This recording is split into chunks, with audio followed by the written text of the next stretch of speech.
So now we're going to go through the zoom, which is again like my favorite piece of accessory to go along with shooting. So this is our zoom here. Notice it's a hefty design. The power button is here, and you just hold it down on the power symbol to turn it on. Again, like here is your microphone input, also your line input. This is good. This is really important because you always want to make sure that you have headphones, so you can also like see, so you can like hear like the final product. And this handy dandy screen here. So this is like the front of the zoom, and like the main button here is just the record button. And if you press it once, you'll see like the left and right channel start to light up, and also the blinking pause light. So this is in sound check stage, where you're just really testing the sound and you're not recording yet. When you see like blinking lights, then you're not recording. And then for monitoring, it's also really awesome.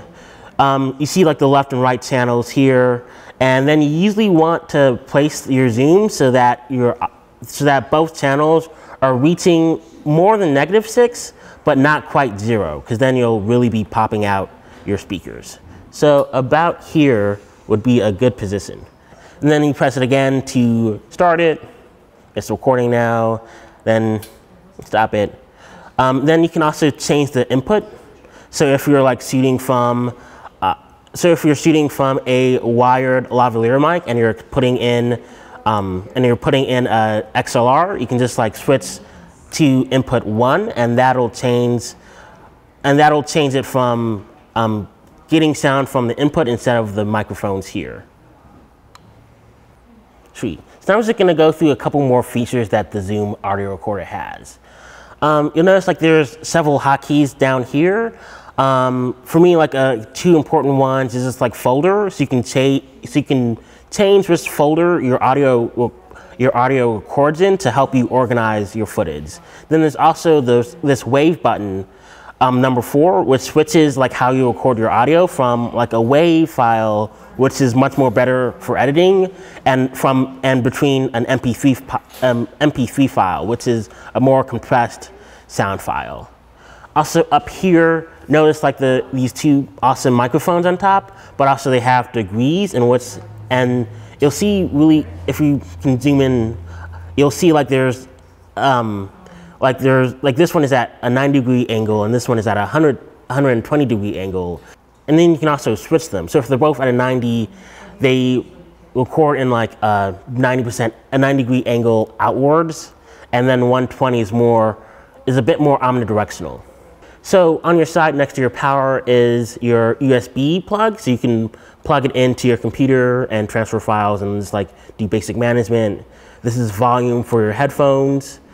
Over here, this is like record level, so you can like lower the level that it records in, so it doesn't record things as loud.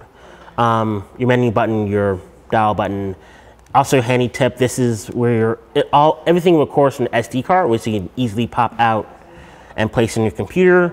They accept SD cards up to about 32 gigs.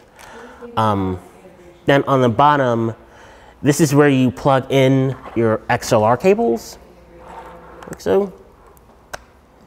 Really push it in. They also can take in a quarter inch audio cable. There's also a little button, like in every kit there's a AC function, so you can just like have like plugged in power. Here is where you, like it takes AA's, and like here's where you can change them. This is really important. This is like your exit mic, so you can plug in, again, like these 3.5 millimeter audio jacks into it, so you can record from, say, your lavalier mic too. And then also lastly, there's a standard thread, so you can pretty much thread it into like any tripod system or